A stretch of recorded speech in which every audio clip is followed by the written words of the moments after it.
آج ایک بچے نے مجھ سے کوشچن کیا کہ سر آپ مسلمان ہیں. میں نے کہا ہاں جی مسلمان. دوسرا سوال تھا اچھا آپ مسلمان یعنی کہ اور کوئی مذہب کیوں نہیں ہے آپ کا؟ میں نے کہا میں مسلمان پیدا ہوں تو مسلمان ہی ہوں. تو کہتے ہیں اس کا مطلب ہے کہ آپ سمجھتے ہیں باقی مذہب ٹھیک نہیں ہے. میں کہا نہیں میں ایسا نہیں کہہ سکتا.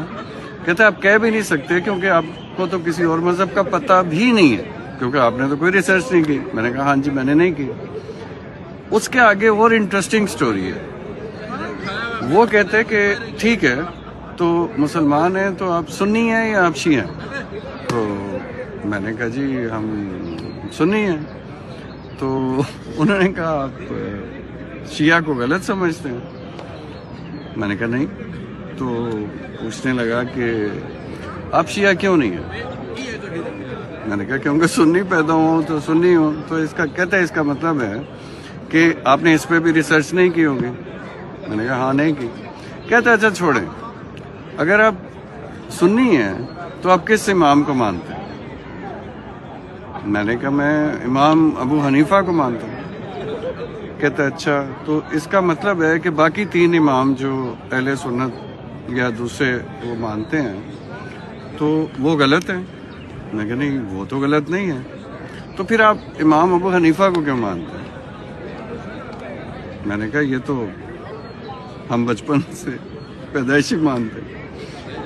پھر اس نے کہا کہ اچھا اگر آپ حنفی ہیں یعنی کہ امام ابو حنیفہ کو مانتے ہیں تو آپ کا مسلک کیا ہے؟ میں نے کہا مسلک مطلب؟ کہتا دیکھیں دیوبندی بھی ہو سکتے ہیں, بریلوی بھی ہو سکتے ہیں, کوئی اور مسلک بھی ہو سکتا ہے. میں نے کہا اچھا لیکن یہ آپ پوچھ کیوں رہے ہیں؟ کہتے ہیں آپ کو ان سب مسالک کے بارے میں علم ہے جو آپ نے بیچ میں سے ایک چوز کیا. میں نے کہا نہیں.